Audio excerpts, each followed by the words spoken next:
Chronic hepatitis.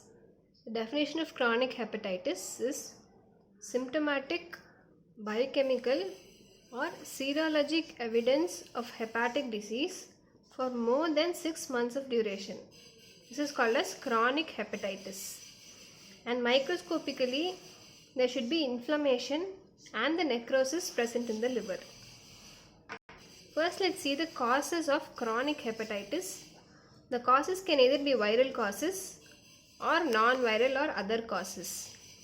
The viral causes include chronic hepatitis B virus infection, chronic hepatitis C virus infection, chronic hepatitis D virus infection, or the combined infection of hepatitis D virus and hepatitis B virus, which can either be superinfection or co-infection.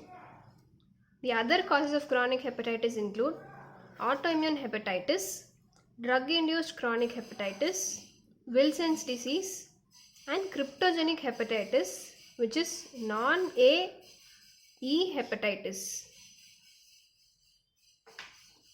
Coming to the morphology, grossly, in the early stage, the liver may appear normal, but in the later stages, the liver becomes firm because of increased fibrosis, which is of macronodular type. So the cirrhosis is macronodular cirrhosis seen in the later stages of chronic hepatitis. Next is the microscopy of chronic hepatitis. There are 4 main features seen. First is portal inflammation.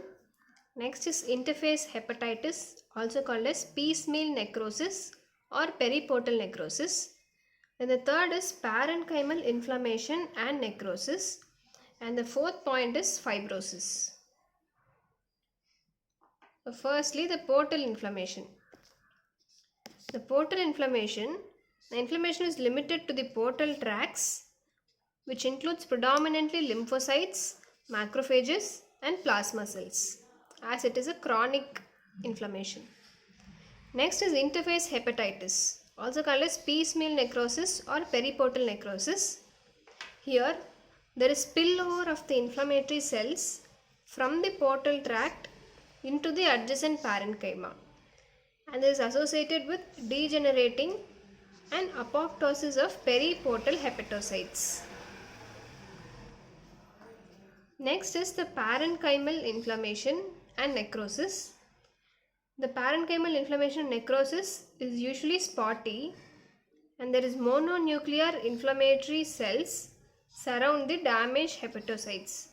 So mononuclear inflammatory cells surround the damaged hepatocytes. This is parenchymal inflammation, and there is bridging type of necrosis. Next is the fibrosis. The fibrosis is the hallmark of chronic liver damage. The continued inflammation and associated necrosis leads to progressive fibrosis at the limiting plate. Initially, the fibrosis is seen in the portal tracts, and later the periportal septal fibrosis occurs, leading to bridging fibrosis. The bridging fibrosis can either be portoportal or portocentral.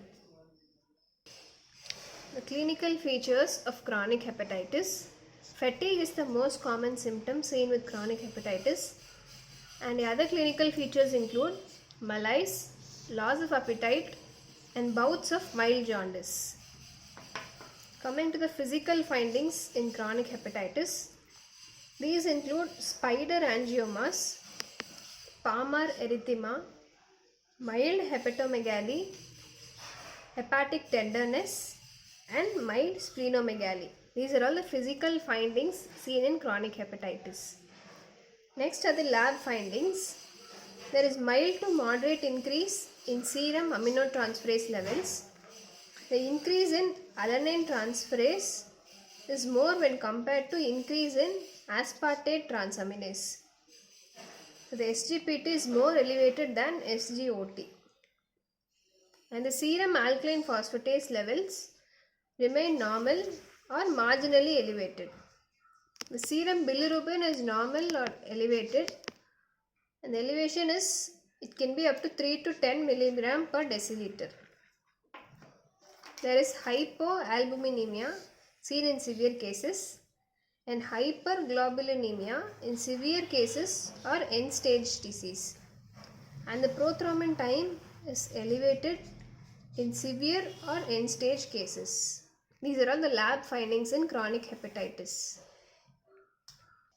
The serological markers of chronic hepatitis B.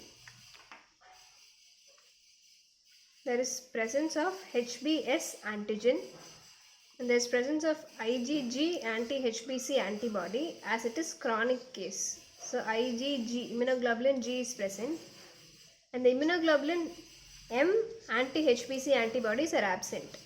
M is present only in acute cases.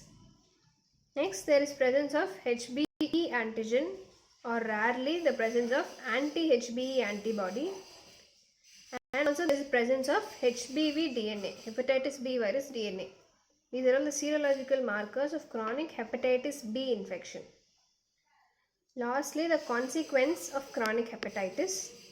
The continued loss of hepatocytes and fibrosis leads to cirrhosis. In cirrhosis, there is irregularly sized nodules which are separated by broad fibrous scars.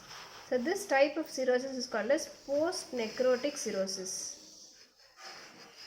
seen as a consequence of chronic hepatitis. And the cirrhosis is usually macronodular or mixed micro and macronodular cirrhosis. This is all about chronic hepatitis. Thank you.